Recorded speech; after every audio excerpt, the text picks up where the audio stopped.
In today's gospel, Jesus says, "The day is coming." Here are his words. "Then they will see the Son of Man coming in clouds with great power and glory. But of that day or that hour no one knows, not even the angels in heaven nor the Son, but only the Father." Is the world coming to an end? Absolutely not. But be assured, Christ the King is coming. Let's take a walk from the past into the future. Let's spell future together. F. First was God, the Alpha.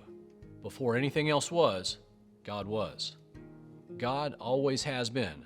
There has never not been God.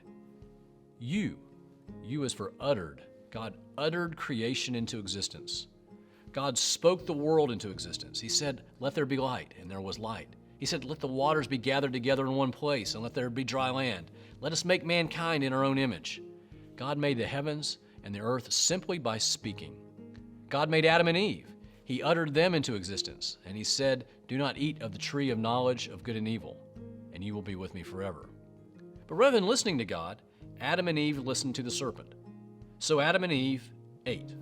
They disobeyed God. Sin entered the world, and it has never left. Sin separates us from God. F is for first, U is for uttered, T, then Jesus. As the years passed, God watched as his created human beings continued to disobey him. They turned away from him. They served themselves, to try as hard as they could to be like God. And sin swept over the face of the planet. Wars raged, greed prevailed, envy ruled in the hearts of men and women, and God said, "Trust me." And we said, "Nah, thanks."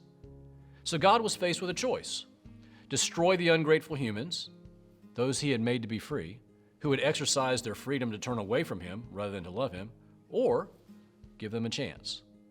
So God did a new thing, and his name was Jesus, the Son of God, our Savior. A Savior to show us who God is, what God looks like, how God desires that we live. God sent Jesus, and Jesus looks us in the eye and says, "Trust me, follow me." F-U-T-U, unfolding now.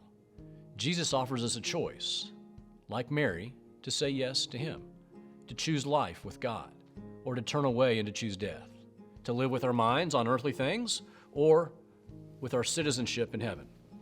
The church is called to be in mission, to share the grace and love of God with the world, to introduce others to the Savior, to the things of God.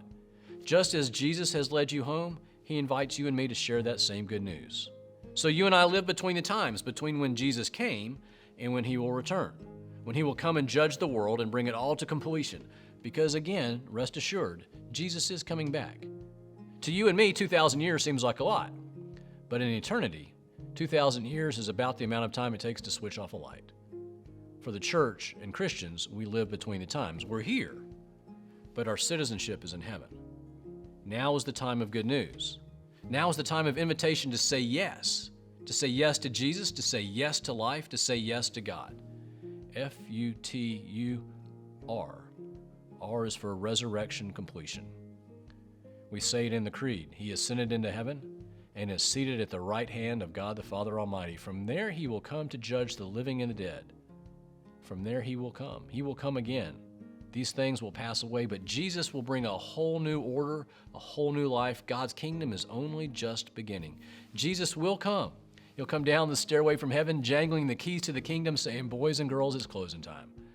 He'll gather all his saints, all his children, and he will usher in the judgment of God. So let's state what we know and what we don't know.